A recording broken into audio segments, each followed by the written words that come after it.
क्यों डरें ज़िंदगी से कि क्या होगा, कुछ ना होगा तो तजुर्बा होगा।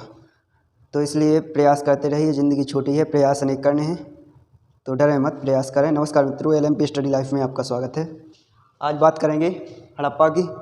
जैसा कि हमने आपको एक पूरा बायोडाटा संक्षेप में बताया था और उसके बारे में भी बताया था कि कौन सा स्थान किस नदी के किनारे है और कहाँ है, इसकी खोज किसने की और खोज उत्खनन किस वजह से हुआ, उत्खनन करता कौन थे, ये सब हमने पिछले वीडियो में बता दिया। तो डिस्क्रिप्शन में डाल देंगे, तो देख लेना। और चैनल को like, comment, share and subscribe जरूर करते रहें ताकि हमारा मोटिवेशनल बढ़ता रहे और उत्साह बढ़ता रहे।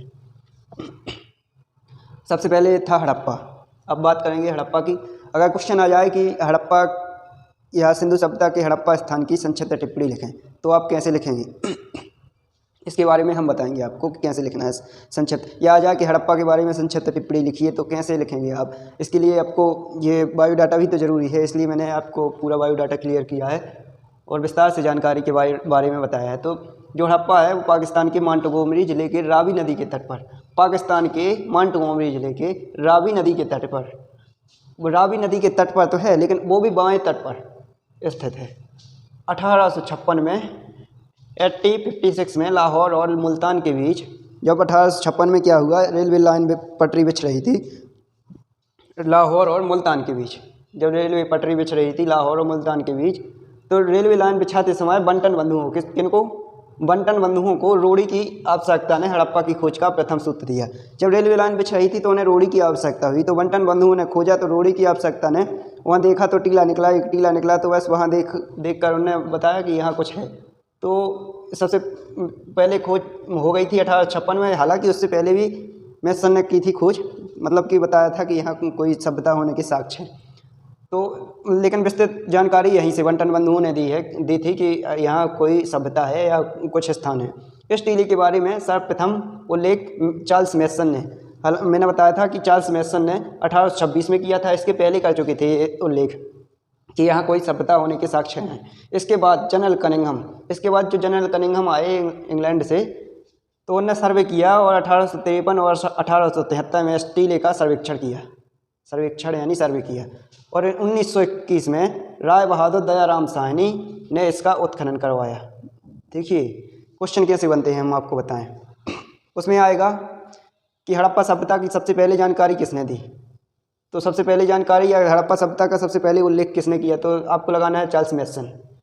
या फिर क्वेश्चन आए कि हड़प्पा सभ्यता का उत्खनन किसने करवाया, तो उत्खनन लगाना है राय बहादुर दयाराम साहनी ने। क्वेश्चन आ जाए कि किस वर्ष उत्खनन हुआ, तो आंसर होगा 1921। इस उत्खनन में मधु स्वरूप वत्स और व्हीलर, ये दो सर्वेक्षणकर्ता थे, मधु स्वरूप वत्स और व्हीलर ने भी योग दिया था, इन्होंने भी सहायता की थी।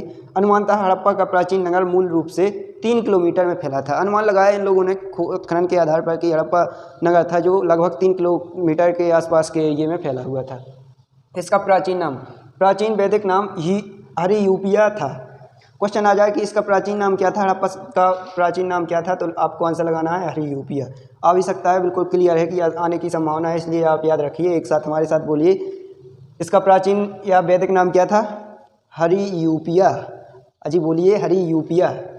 हड़प्पा से स्वास्तिक चिन्ह प्राप्त हुआ है। हड़प्पा से क्या प्राप्त हुआ है, स्वास्तिक चिन्ह।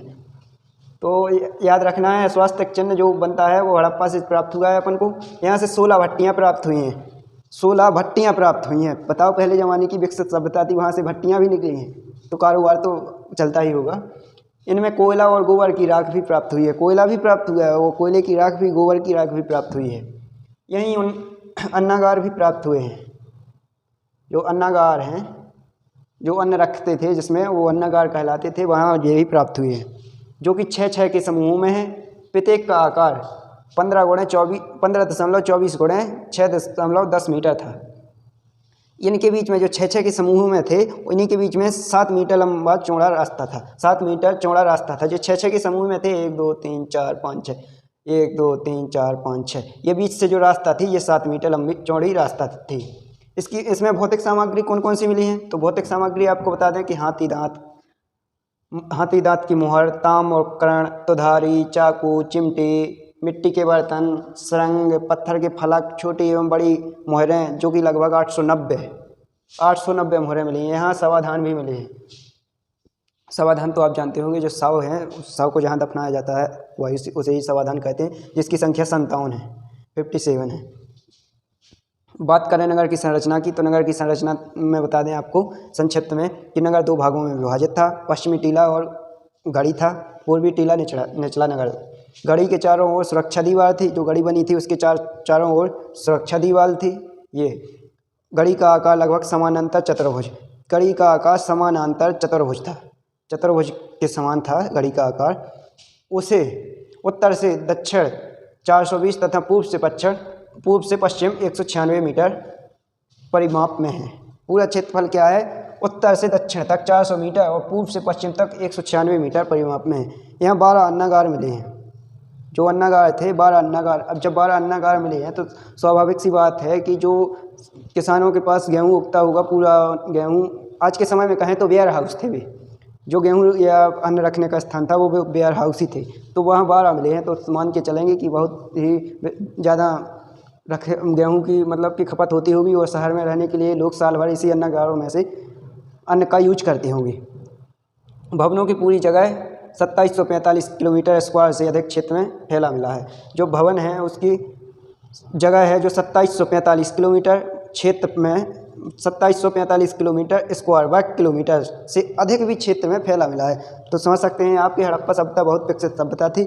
और आज के लिए इतना ही, कल पढ़ेंगे हड़प्पा के बाद मोहनजोदड़ो और